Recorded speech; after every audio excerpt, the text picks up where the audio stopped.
দেখুন, আজকে আমাদের বাড়ি ইলিশ মাছের পোলাও রান্না হবে, বুঝেছেন?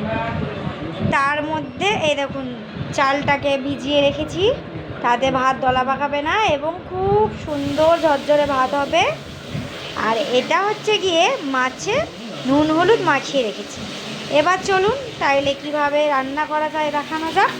মাছটাকে আগে নিয়ে চলে যাচ্ছি, মাছটাকে রেখে দিলাম, তারপরে চালটা আনতে যাচ্ছি, চালটা নিয়ে এসে চলে এলাম। ঠিক আছে, এবার দেখুন কী কী রান্না হচ্ছে। আগে গ্যাসে তেল দেওয়া হয়েছে, আর জিরের গুঁড়ো, লঙ্কার গুঁড়ো, ধনের গুঁড়ো দিয়ে একটু জল দেওয়া হলো। এরপরে আরেকটু জিরের গুঁড়ো দিতে হচ্ছে, আর একটু জিরের গুঁড়ো। এটা কি ধনের গুঁড়ো? এই ধনের গুঁড়ো পরিমাণ মতো দেবেন, ঠিক আছে? আর এবার ভালোভাবে ওটাকে নাড়াচ্ছে,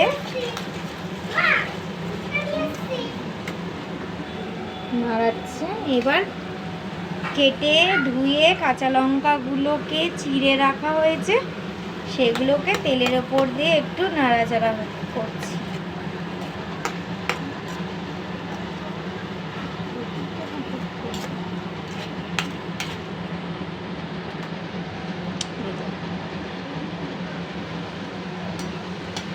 নাড়াচাড়া করে এবার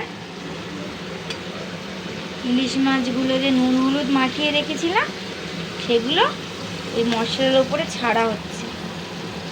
দেখবেন একটা মাছও ভাঙবে না, কি সুন্দর ঝুরঝুরে ইলিশ মাছের পোলাও অথবা ইলিশ মাছের বিরিয়ানি, যে যেটা বলে থাকে আর কি।